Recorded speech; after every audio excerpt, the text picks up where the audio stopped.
Well, the last guy made us a glorious short throw shifter, but I think we might do a little better. Not sure we're going to use it. Not sure?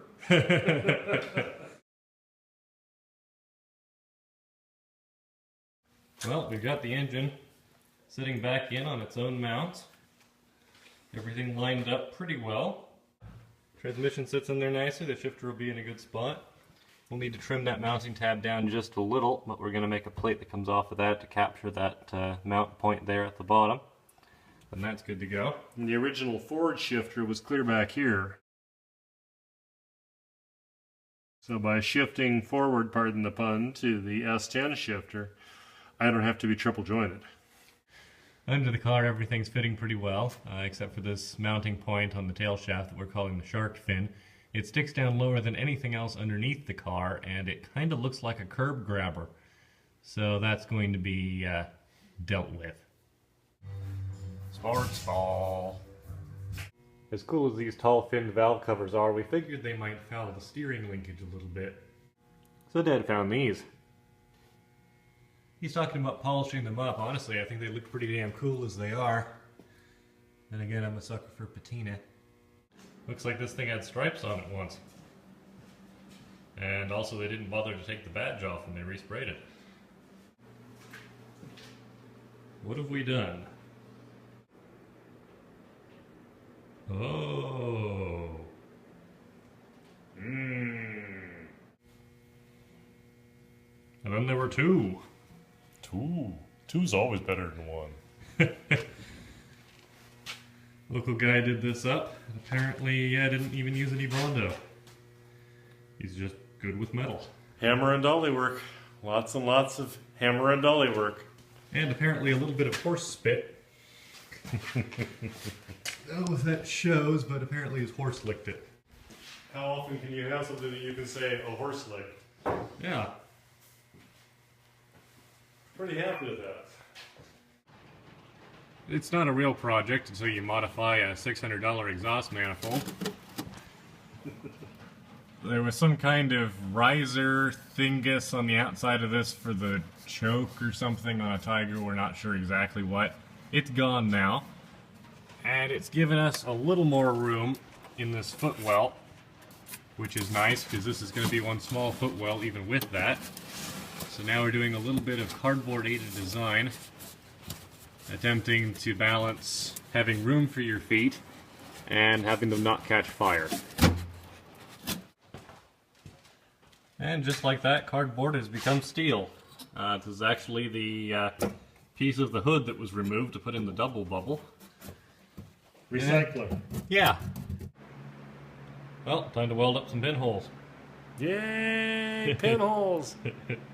Slightly larger than pinholes now, but we didn't want to leave any bad metal in place. So we've got some scrap metal behind that. Yep. And we're putting this thing back together with lots and lots of Triumph sheet metal. Little bits of Triumph. Yeah. Speaking of little bits of Triumph, the bulkhead is coming back together here. Dad made this overarching piece here out of hood. And then we've got some old flange welded in for new flange. I'm going to trim off that little spike there. But yeah, that way we can have a trans tunnel that just bolts right up like stock. Except that it won't be made of Cardboard. holes? What holes? No, it just looks like it cut itself while shaving. Well, as everyone knows, the most important part of doing a V8 swap is polishing your valve covers. Coming up pretty nice though. Managed to get most of the deep gouges and crap out of them just by filing. Haven't poked through anywhere, so we haven't gone too far. $35 wrecking yard specials. Look pretty good for 35 bucks worth of valve covers. Yep. So lest you think that we're the only ones doing silly things to this car, this arrangement is stock apparently. You got the clutch master and the brake master, and they touch. You also might notice that they're sitting at kind of a funny angle to go in at all. So that's the only way you can get the lid off. And why? because they used the bracketry out of the TR3, which had too small masters. But by the time they got to the TR4, they realized that's not a lot of fluid for brakes. But why fix it? I'm guessing the TR3 had front drums and this has front discs. Yeah. Well, against all of our expectations, we actually found an air filter that clears the hood. It's a super low rise. You know what, I'll show you guys when we got the hood off and I can actually see something. So yeah, looks like a motor now. Got a sort of a dish in it, so it sort of fits over the carburetor and down. It's like a hat. Pretty close to the front of the distributor. Yeah. Very close to the front of the distributor, actually. That may be unhelpful. That may be a problem. Moment of truth.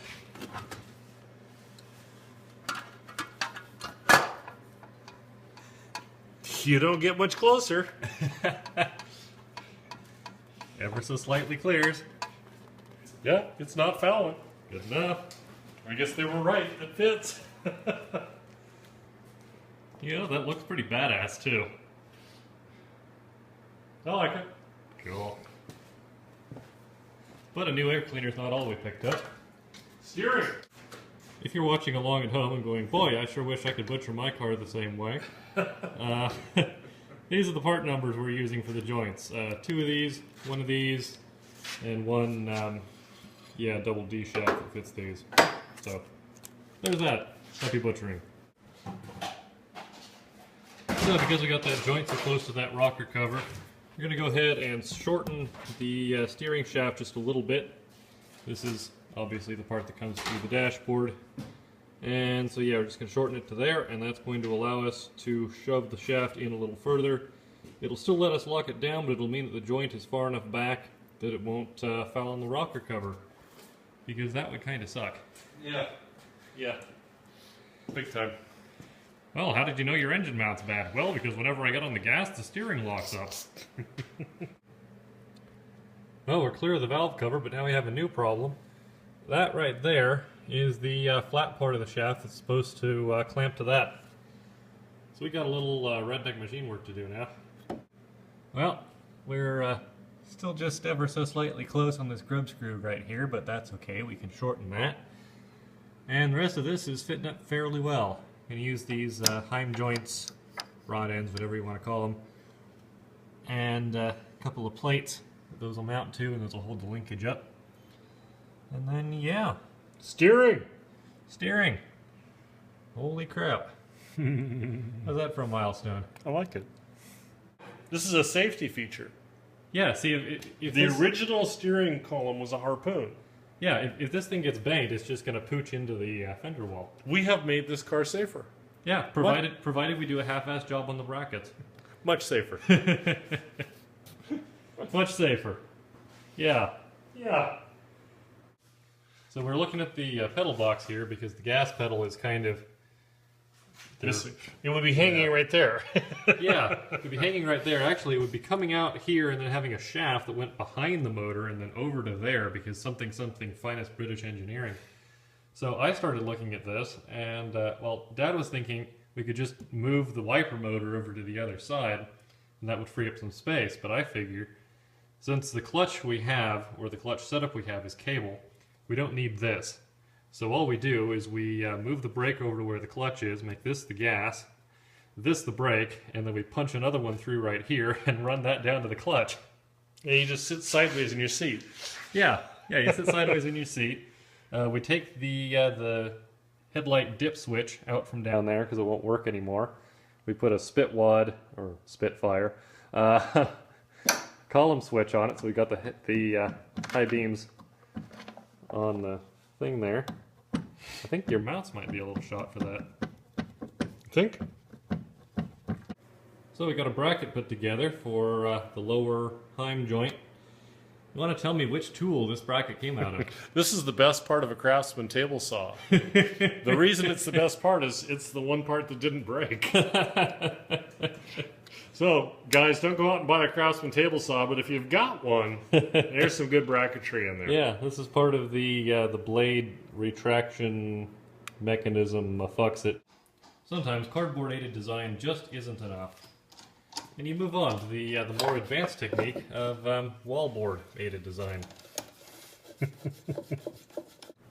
Alright, so we've got our lower one tacked in here. You can hardly tell it used to be part of the table saw. And we've got the upper one here, which used to be part of the hood. And a little time with the redneck bending brake has made it into a thing that we can probably use. Drill a hole in, mount that heim joint to it. This doesn't have to be hell for stout because this, I mean, yeah, it's floppy, but it's really only under rotational forces that we care, so should be fine. And yeah, pretty. Looks just like they made them in the old days. Yeah, one other thing I'd like to point out is that we did not strip any paint from this piece of metal. Whoever resprayed this car with its current coat of resale red clearly didn't do much of any prep. Yeah, so when we bent it, the paint just sort of fell off in sheets. There was some Bondo under it, and that was stuck down pretty well. But better than the paint. Yeah. Well, as sometimes happens with projects, we looked at what we just built and said, well, that's hokey as shit. So yeah, that's going back in the scrap bin. Watch this, unceremoniously. Close. Nice shot. Anyway, we've got a piece of square stuff.